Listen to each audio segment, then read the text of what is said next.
And now, from beyond our dimension, this is the JeffMara podcast.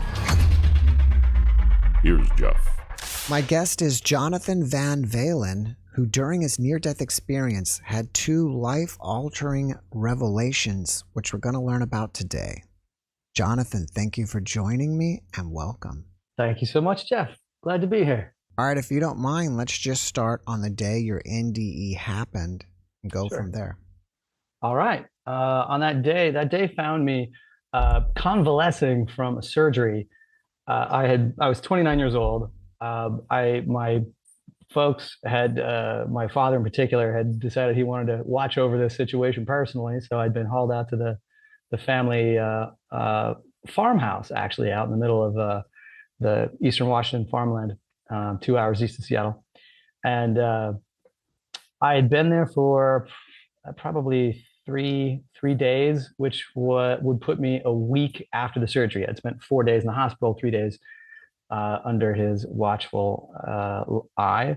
And the surgery was something that involved removing, it was for a sleep apnea issue, and it involved removing an enormous amount of tissue from the back of my throat and some other tissues and related. And it's a surgery that's known for having a exceptionally painful recovery. And one of the analogies given was that it was going to be like breaking your leg and then having to walk on it.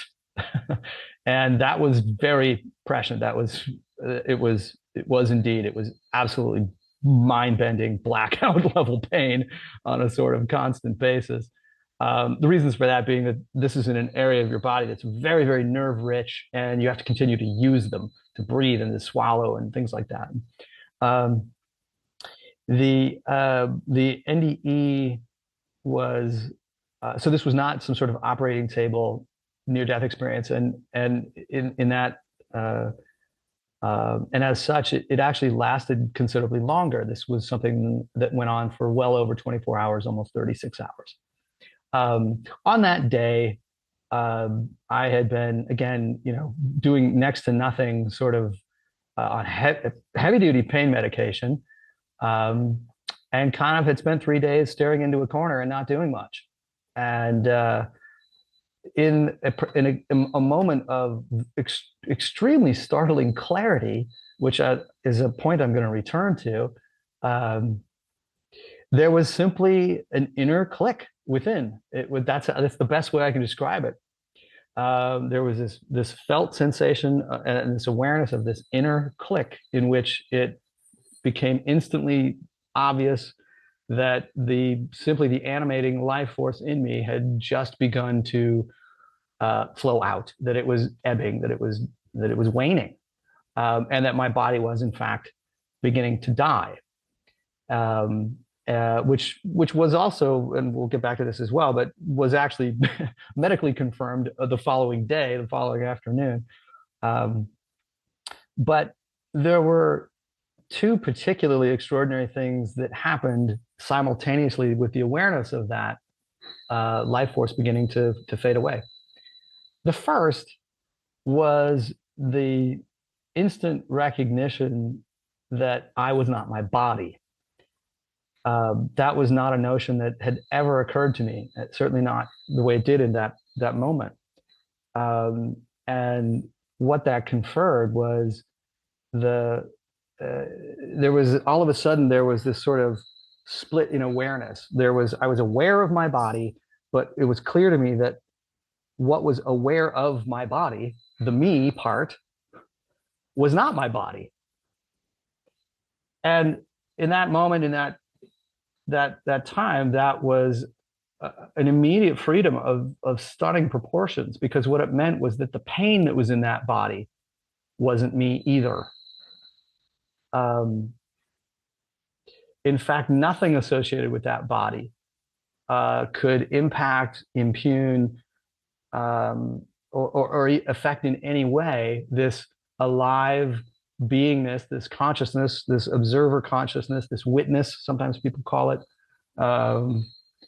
And so in being able to experience that sense of being that witness and simply observing the body, everything associated with that body could be essentially let go of. It was the first time, and not by any means was it the last, that I got to see the difference between pain and suffering, because I could identify that there was enormous pain in that body, but I didn't have to suffer it. It wasn't me. And of course, I mean, anyone that hears that could imagine that that might be, you know, if you're having that direct experience, all of a sudden that could be extraordinarily freeing. And not just freeing from pain, but freeing from any of the hijinks that the body could go through in any way. So that was the first awareness that flooded in immediately, and but then came a second that followed on it that was frankly even more remarkable to me. It was more extraordinary, and I say it blew me away. And I mean that not only metaphorically, but I mean it very literally. Because the awareness that flooded in on the heels of that was that even this individuated but non-corporeal sense of me, this witness, even that, the experience was simply that sense of individuated self was beginning to dissolve.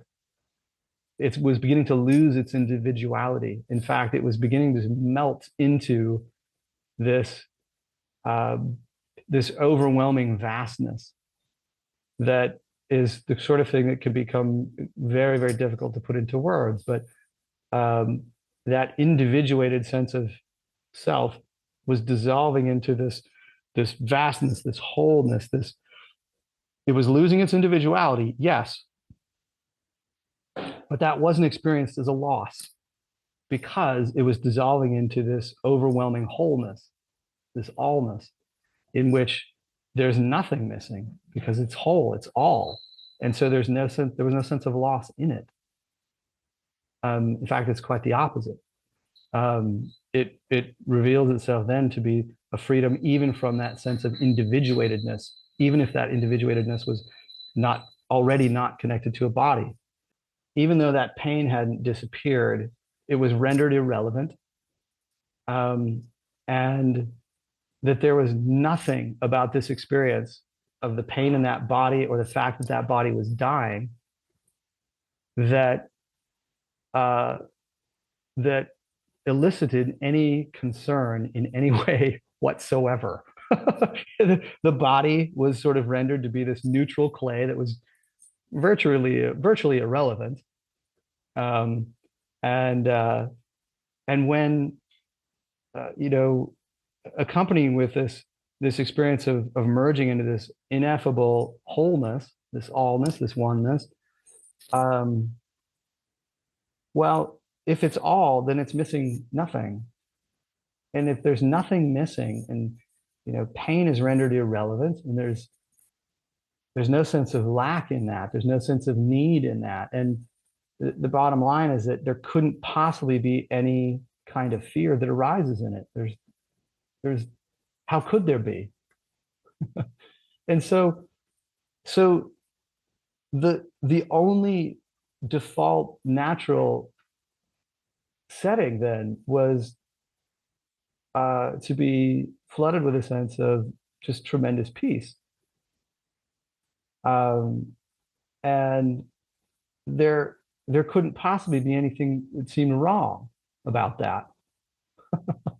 So in the moments that I began to experience that the body was dying, the entire experience of this surgical adventure and the recovery and all of that, which had, up to that point for days had been really absolute hell. I mean, in the most obvious way people can think of hell, it was hell. But in the moments that my body began to die, that flipped completely. And it was no longer an experience of that. It was released entirely from it. It was also something that I also couldn't possibly imagine how to put any of it into words at that moment. I could not possibly imagine, first of all, at that particular time, on that particular day, I was still barely capable of speaking. That's just the nature of that kind of recovery. And so my father was sort of in and out of the house all day long, kind of watching over me and running around doing chores on this house and this piece of land that it was on. And he was doing a wonderful job doing what he was doing. But one of the funny outcomes of it was that I couldn't imagine how to express what I was experiencing to him. I couldn't possibly explain that myself and my body were two different things, for instance. It really never even occurred to me in those moments to try to explain that I was dying. It didn't seem relevant to me. It wasn't even particularly meaningful to me. The merging into that infinite vastness, was an experience of such staggering beauty and overwhelming peace, that not only could I not fathom how to put it into words, I couldn't imagine wanting to stop it. And I just couldn't imagine trying to explain why it was a bad thing, or why it should be stopped. I did see my father throughout the day, and I just felt overwhelming peacefulness. And I don't know. He since passed away too, in a sort of epilogue to my own story that maybe we'll talk about another time. But so I don't have the opportunity of asking him directly what he saw on that day. But I knew that I was utterly filled with a quiet joy that I found inexpressible. And that's pretty much how I spent my day. Eventually,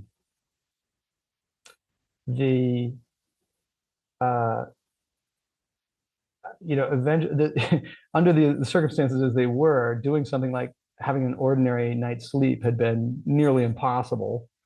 And one of the outcomes of all this was, by having been essentially freed from the effects of the pain and all of that sort of thing, I could recognize so easily my body really was tired. And I thought, wow, I could probably just go to sleep and actually sleep. And so, yeah, having been released from so much of that suffering, eventually that's what I did. And I would wake up periodically, and every time I woke up, I would sort of check in with this experience. And it was, seeing every time I checked in, like, is my body still dying? Yes. Is that merging into the infinite happening more and more? Like, as every molecule of life force leaves, there's this growing sense of merging into the infinite. And yes, those are continuing along their way. In fact, they're even slightly speeding up. And it's marvelous, and it's beautiful, and it's stunning. So I woke the following morning, and it just, with a simply more advanced case of the same thing.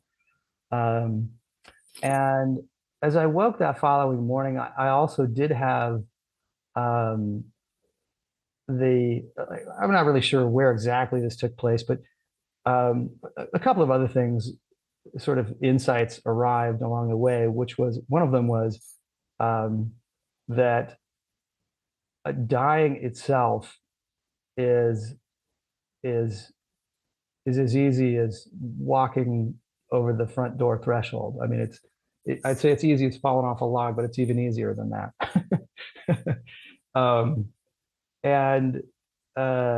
It's just, what was one of the things that was, in retrospect, kind of startling, was that it appeared to me that I had a simple choice in it.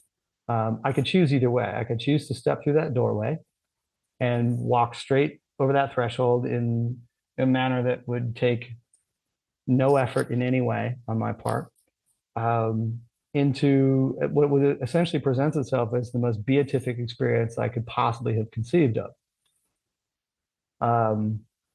But I didn't have to make that choice. It was up to me. And by the time I got around to that next morning, there was just this sort of growing feeling within that I was like, I think I'm probably not gonna step through that doorway. I just feel like I'm just not quite done here yet. None of this is mentioned still to my father. Um, and so it actually came as a little bit of a surprise when in the middle of the following day, he comes in the house and has a look at me. And I just watch his face, and it sort of, he kind of purses his eyes and looks at me closely and just says, Jonathan, I think something's not right. And I think we're going to load up the car and head back to the hospital. And inwardly, I thought, well, you're right in a way. As far as I'm concerned, everything is right, everything's fine. But I know what you mean. I know what you're saying, and I'll go. I'm on board. I can see that the cessation of the life force, that the dying body, it's speeding up, but there is still time. You know, I probably wouldn't actually die for another 24, 36 hours, something like that. There's plenty of time to do something about this if we want to. And again, none of this is actually outwardly mentioned to him, but I just sort of nod my assent and say, all right, we'll go. And I'm not in a hurry. I just fritter around and gather whatever things it takes me. I'm just not in a hurry at all. But eventually we get our act together and we go on this 2-hour drive, and I'm in a fabulous mood. Again, I can barely speak, but I'm trying to eke out a whispered joke or two to see if I can get my dad to laugh, just because it seems fun and charming, and in that state of affairs in which it's overwhelmingly peaceful, there's just no reason not to be in a good mood. And it doesn't matter that the body's in horrendous pain and that it's dying. We eventually get to the ER, and quickly upon admittance, the docs do in fact confirm that my body is dying, and it's dying for the dumbest reason on the planet, which is dehydration. And I like I said, I was in the hospital for 4 days. I'd been released into my father's care. There's a way, I don't need to overtell the story or cast aspersions on others too much, but there's sometimes just healthcare in America, sometimes things fall through the cracks. And why they kicked me out of the hospital when they did into my father's care, I have no idea. It was clearly absurd on a certain level, but sometimes that's healthcare in America.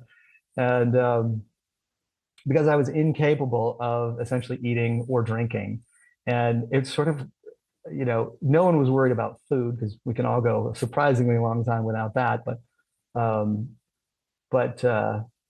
we all also know that it's, dehydration is a real thing, and that creeps up one heck of a lot faster. My body was dying from dehydration. Absurd, but true. So the fix was obviously very simple as well. They hooked me to an IV and dump a liter or two of saline solution into my body. And instantly upon the attachment of that IV, I have this visceral experience of this entire process very gently reversing. I can immediately feel that life force. For the last 36 hours, it was like watching the mercury recede in a thermometer, which had been kind of fascinating, frankly. And as soon as that IV was hooked up, that mercury began to rise, that life force began to flow in. And that merging with the infinite began to reverse as well. And one of the things that's difficult to explain is how one could be presented with the most overwhelming peace and, in a sense, simply choose against it and say, no, I don't want that. I'm going to go back to regular life. Even though that was a clear choice on my part, and it's one that just, I don't really know how to put it into words. It just sort of felt karmically warranted. I really don't know how else to put it. It just felt like that was the right choice. Um, and I was really on board with it. And so as that life force flowed in, I was content, and I knew that uh, that was that choice coming into being, and I was good with that. Um, uh, I wasn't there long. We were in the ER for only a matter of hours. They pumped me full of fluids, and it was an unbelievable transformation. The pain levels came down remarkably. It turned out being dehydrated is um, causes those, causes the entire system not to work very well, which means everything is worse. And so it was a remarkable reviving. Pain levels came down. It felt like the healing ramped up immediately within. So we were back in the car driving back to the farmhouse that evening, or later that evening, and as we drove, I couldn't help reflecting on the whole thing and saying to myself, I am glad to be here. I do. I don't even know what they are in some cases, but I feel like there are things that I do want to do, even if I don't know what they are right now. Um, and of course, my father he's experiencing a tremendous sense of relief because he's now realized that he brought me to the hospital dying, and that's been solved. Um, and that recovery just quadrupled in no time. So over the next few days, again, pain comes down. I begin to be able to swallow and to function and to speak. And from there on out, it was just sort of a rocket ship back to recovery. I think I was at the farmhouse for a total of 3 weeks, and by the time that was done, I was healed up, and I returned to regular life. And the the epilogue I'd put on this at the moment is simply that as I returned to regular life and I went back to my regular workaday world, what was most remarkable to me was the degree to which I could not fathom how to square these experiences with returning to regular life. And in fact, my response to it ultimately at the time was to essentially bury them and almost forget about them. I mean, they're unforgettable, but it was sort of like I looked back on them as if they were a dream. And like a dream, they could be sort of pushed aside as nothing. It was just a dream. It wasn't a dream. It was a very direct, real experience, but that's how I treated it. And what I couldn't possibly have fathomed then was how over the next decade, there would be a series of other life experiences that kept calling back these experiences that I've just shared in ways that made them increasingly impossible to ignore. And in fact, in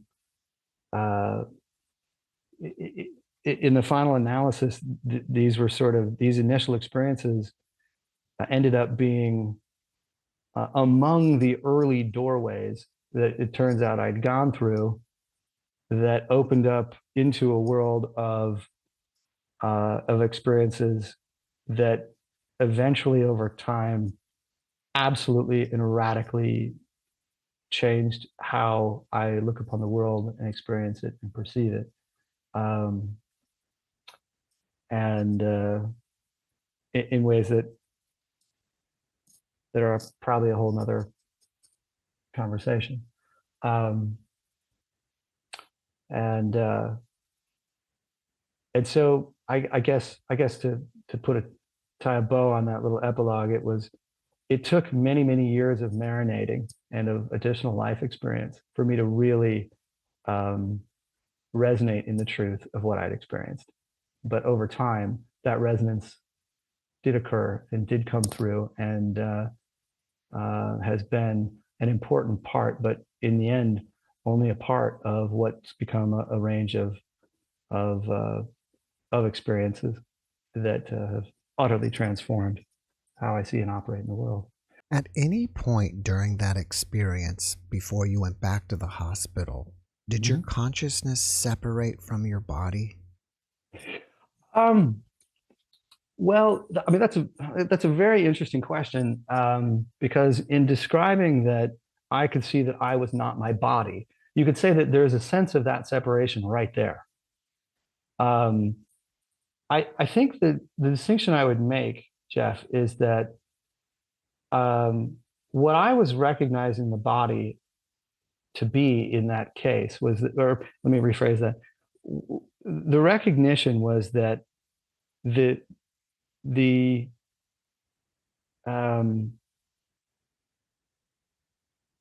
that the body was itself, on one hand, a neutral clay of minor importance, but also it didn't really have, it wasn't really the seat of this is a big phrase, but it wasn't really the seat of reality in the deepest sense.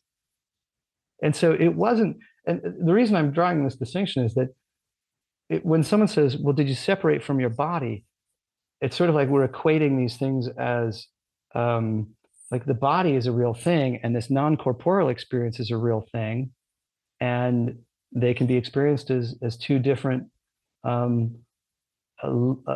different locus of the sense of self. And the way I would describe it is that it was a seeing that bodily form not only was not the deepest seat of self, but it is itself lacking. It is itself a dream. It is an illusion. It is lacking in its own reality. So and if you're separating for something that doesn't even have reality, then you weren't really there to begin with. It's being revealed to have been the sort of illusory figment that it's always been. And as such is rendered irrelevant. And that's kind of a subtle distinction. I hope I said that clearly. I think what you're saying is that you came to the realization that your body is an illusion anyways. Yes. And we talk about that sometimes on the podcast, that the body is a manifestation of consciousness. It's a pretty good way of putting it. You mentioned that you were merging and what you saw was beautiful. Yes. I was also wondering if you had separated or at least possibly bilocated your consciousness, because it sounds like you went somewhere and you were merging with it. Can you add to that as well as tell us what you saw? I'll try. It's the only language that we have is the language of perception. Like I saw, I heard, I felt, and those, the perceptual framework does tend to just simply be inadequate. I mean, right off the bat. So to say I felt and saw they're approximations of the real direct experience, but they're not necessarily always even good approximations. For instance, it's completely impossible to actually locate this experience in space. I mean, that's not probably hard for many people who would be listening to this to understand. So to say I went somewhere is already it's an evocative turn of phrase that kind of gets somewhat at the truth of it, but not very well. It's like I just described about that sense of self revealing the body to be kind of an illusion. In the same way, you could say that the non-corporeal witness sense of self, the one that seemed initially to be observing that body, still feels, in that moment, it still felt initially like it's a separate self that's observing that illusory body.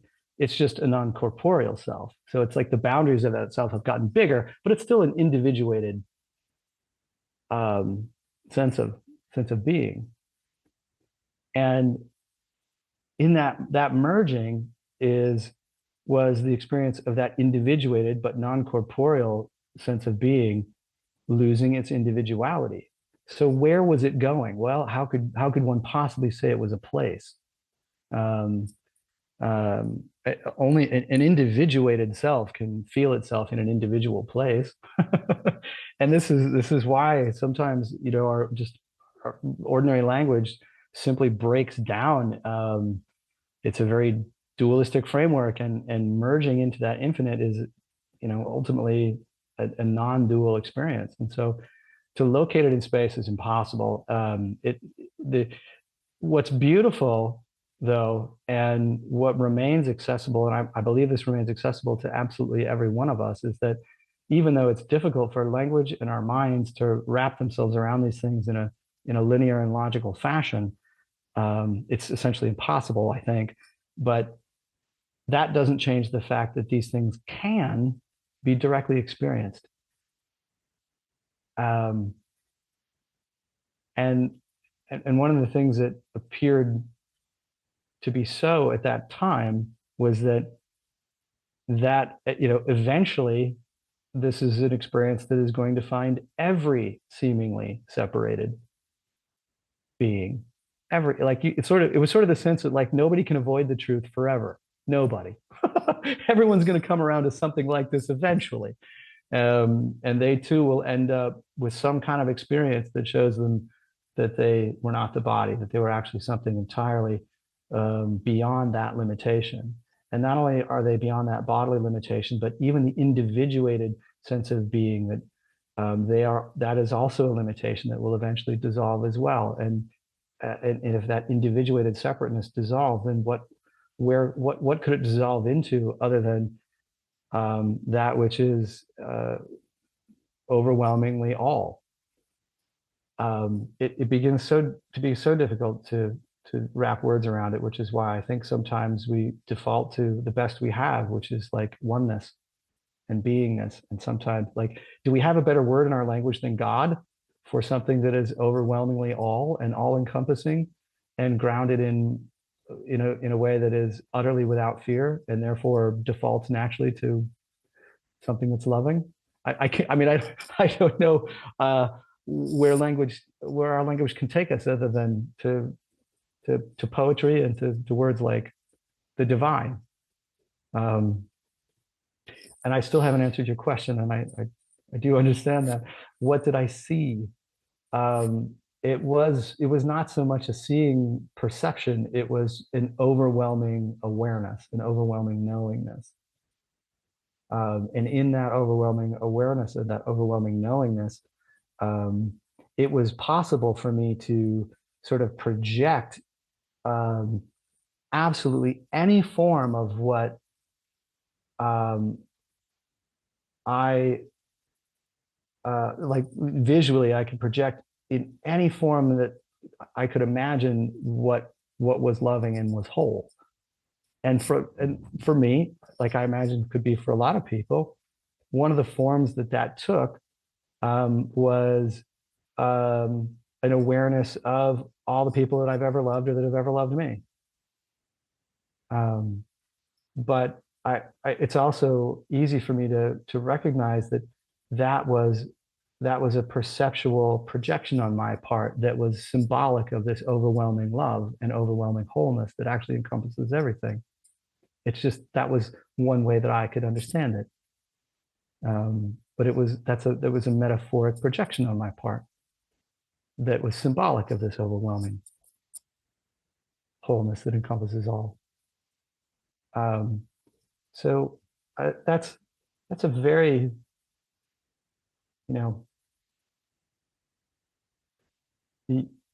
it's a very rich question that you asked. I hope I could do it justice. When you came to the realization that you were not your body and that your body was feeling pain, not Yes. you. Correct. Did it lessen the pain at all, even though your body was feeling pain? It lessened the suffering. The pain in the body didn't change at all. The body was racked with all kinds of it was a mess. But it rendered that pain irrelevant. Was it gone? No. But was I suffering from it? No.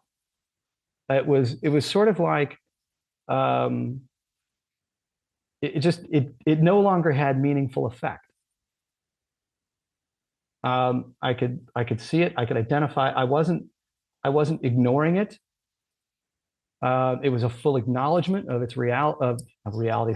That's a tricky word here, but it was an acknowledgement of it being an experience in this body, very fully acknowledging that.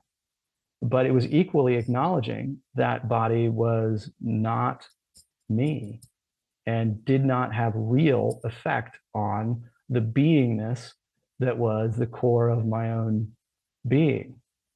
And as such, it just renders it not relevant and therefore without real effect.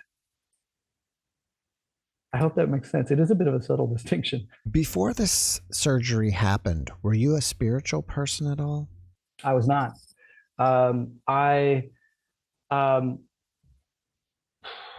Well, very privately, I was, I had a pretty much right from the jump. Um, I was a person that did question my surroundings and was always, questioning why do we do it this way and what's really true about this and that sort of thing. A questioner, and in a way had a very seeking mindset. But I would never ever have said to someone, "Oh, I'm definitely a spiritual dude," or I identify as a spiritual seeker. I that was a powerful part of my personality, frankly, but it was something that was very inward, never spoken about. Not, you never would have seen me walking down the street and thought, "Oh, that guy's a spiritual guy." And it's part of the transformation that I alluded to earlier, in that at this stage of my young life, that seeking took on an urgency that grew over the next many years to something that became absolutely ferocious, and came with it just a range of experiences after experiences that kind of frankly forced my mind to open even more. And to this, at this point, the kinds of experiences that I'm sure many people that have come on your show and many people that watch your show are familiar with. At the time this took place for me, I was not familiar with any of those things. If someone had described those kinds of things to me, I would have inwardly scoffed. But over the next bunch of years, those kinds of experiences, I don't know, I kind of hesitate to like check off a list for you or something, but it's most of them in some form or another, came with a clarity and a frequency that, there comes a point where you just have to concede, wow, the world really doesn't work the way I thought it did. The limitations that I thought this world contained are not the limitations that I thought. And I had to have my mind sort of forcibly cracked open to that over and over. At this point, I find myself in a position where now I'm really very charmed by this. I'm often a person that other folks who've had those experiences but are struggling with them because they don't know what to do with them or where to put them or how to understand them, often now come to me, and it's an absolute joy when that happens, simply because at this point there is I have yet to encounter someone that's come to me in that way, to which I couldn't relate directly out of my own experience, and so it's a joy to be able to share that with them.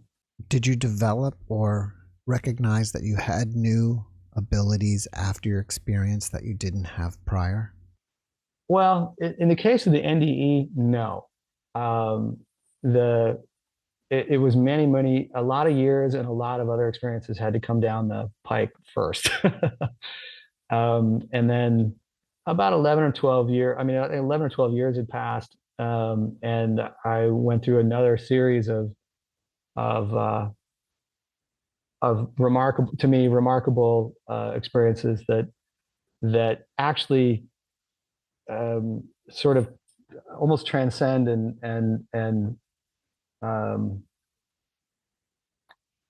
they sort of, I guess I would say at this point, they sort of solidified those awarenesses that first appeared during that NDE. Um, and it was sort of subsequent to that settling in that there did arise that, and that was a whole nother period of adjustment for me, actually, because it was quite quite a quite a change in direction. But yeah, what arose is, I find even more awkward to talk about, frankly. Um, but I began to see people have healing experiences, and I had to sort of grapple with that. Um, there came a point where there's a whole other story. I don't know if we're going to be like wandering off topic in a way, but to me, it might be a whole other conversation. But um, one of the things I mentioned at the heart of that NDE experience was this the merging into the infinite. What that really, what's at the core of that is that the individuated sense of self I thought myself to be proved to be essentially false. Like that was a false construct. It was actually, it, it, it took many years to be able to put this into words, but um, that sense of individuated self um,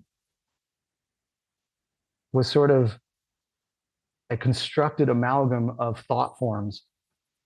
It's basically that confers the sense of self. But when you pick that apart, it turns out not to be true. And this whole additional range of experiences that I'm talking about was aimed squarely at that. And there came a point in the journey in which that sense of an individuated sense of self, even operating here in the regular world, just seemed to have permanently dissolved. It's and that sense of that overarching oneness then is naturally at hand as the default then. And there came a point where that just felt like it settled in permanently, and that was the biggest shift that I've ever gone through. And that took place roughly 12 years after having an NDE. And from that point forward, the way I perceived and experienced the world was radically transformed. It was an extraordinarily gentle transition. And again, there was this, if that sense of individuatedness is absent, then there's no sense of separation. If there's no sense of separation, then the experience is that everything is whole. And if everything is whole, it's very complete. If it's very complete, it's not missing anything. If it's not missing anything, there can't be any sense of lack or any sense of need or want. And without those things, then there really can't be any sense of fear. There also, without any sense of fear, like the most natural, basic response then is just one of peacefulness. And out of that peace, it's overwhelmingly natural to be gentle, kind, forgiving, loving, that sort of thing.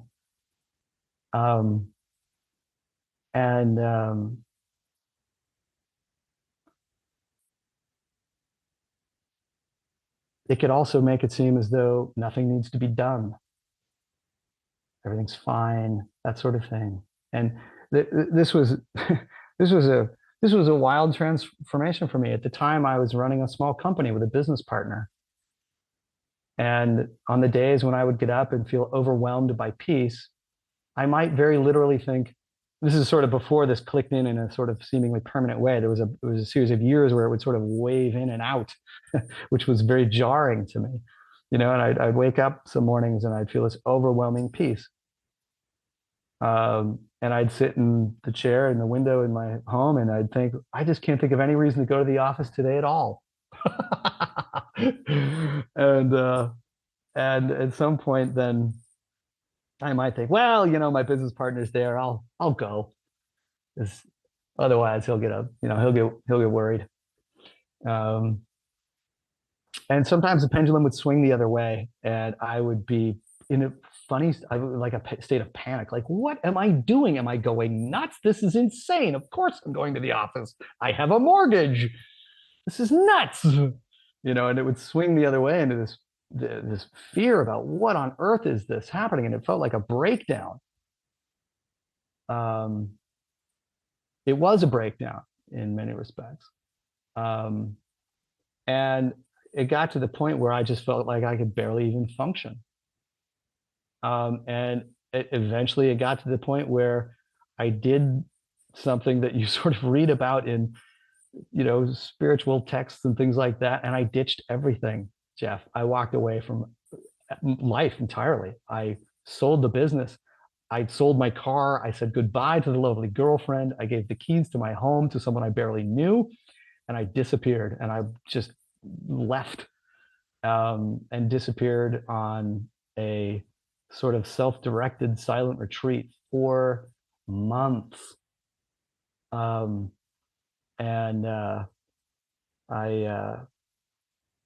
it was during that period of time that there was a sort of curious sort of final doorway that was walked through, which was the point in which that individuated sense of self, which had been sort of wavering in and out for a number of years in a way that had been driving me very crazy, or just it had this tension to it that just I wanted it resolved so badly, so that the search to get it resolved had ramped up to this just overwhelming ferocity. On this, again, nobody around me knows this. This is all entirely interiorly kept. I have no teachers. I'm not, I don't know what I'm doing. But it was my nature not really to say much about it, which is one of the reasons it's surprising that you and I are talking at all right now. But during that retreat, it was, I'd sort of essentially said to myself, I will resolve this or I will die trying. And it sounds a little overdramatic to say it that way, but that was the level of ferocity that it had reached.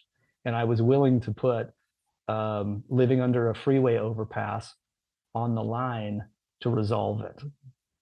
I'm glad to say I feel honored to be able to say I don't live under a freeway overpass today, but I was willing to put that on the table at the time. So are you saying you basically became homeless at the time? I left. What I did was I actually left to I put myself in a tiny little village in the Western Highlands of Guatemala because I thought that would be a good place to sit silently and sort through it, and which is what I did for months and months. So I guess I wasn't homeless. I had my little place, but I was living at a level that was so spectacularly cheap that I could sustain it for a long time.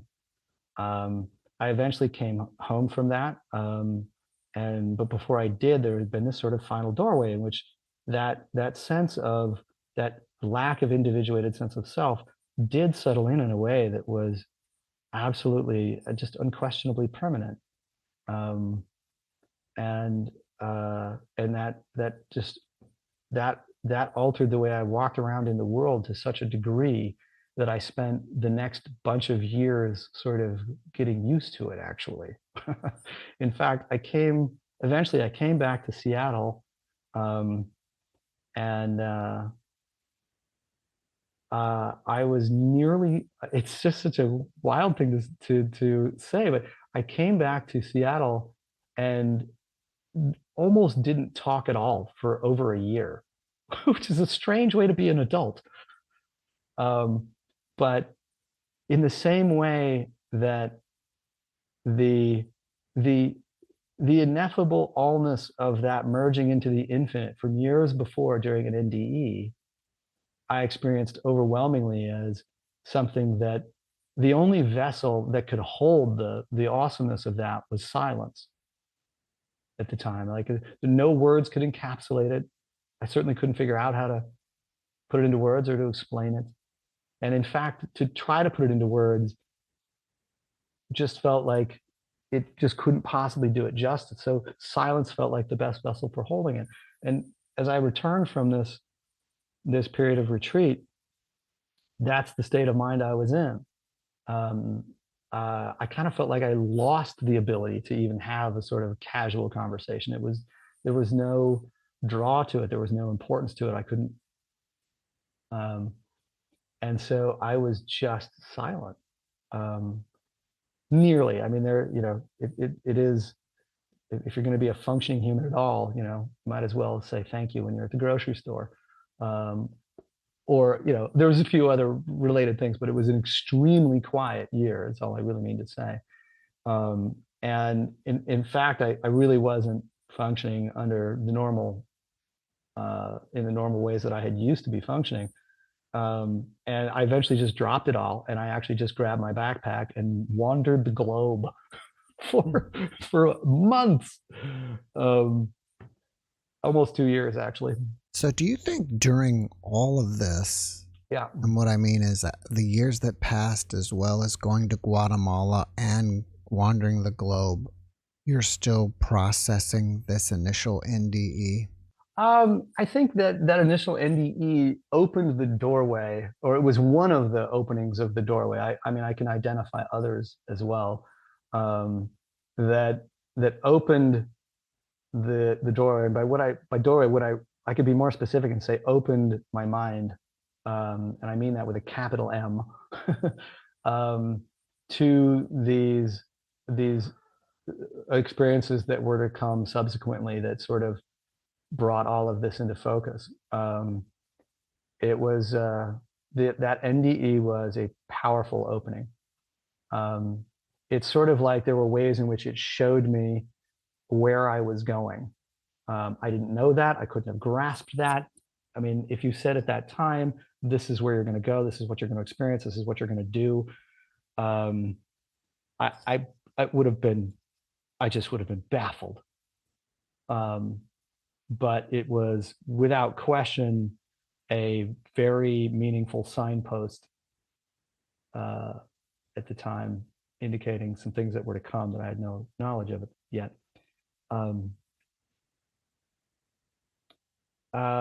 It took a long time to sort of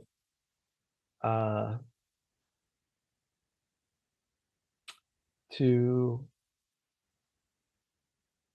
be able to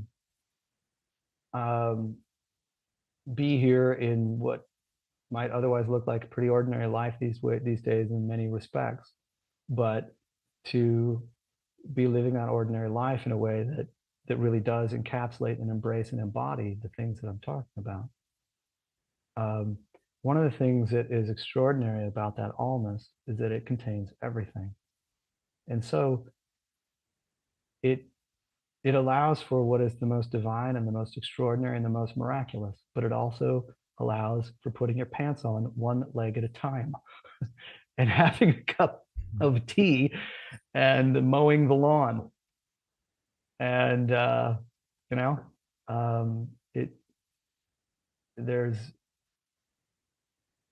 it encapsulates all of it. Well, Jonathan, after watching this podcast, people may want to reach out to you and ask you questions. Are you up for that? I'm very up for it. I welcome it. I just between you and I and everyone else on the planet, Jeff, at this point, and this is a little bit of a switcheroo for me, because I've spent most of the last decade being extraordinarily quiet. But at this point, I don't believe I have anything better to be doing on the planet than things like you and I are doing right now. I really can't think of better things to be doing with my time. And I welcome it. What's the best way to reach you?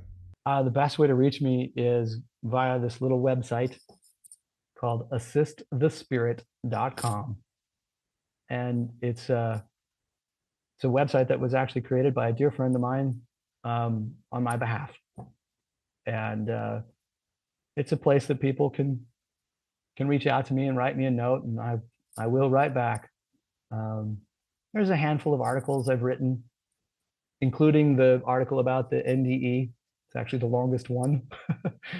And a few other things like that.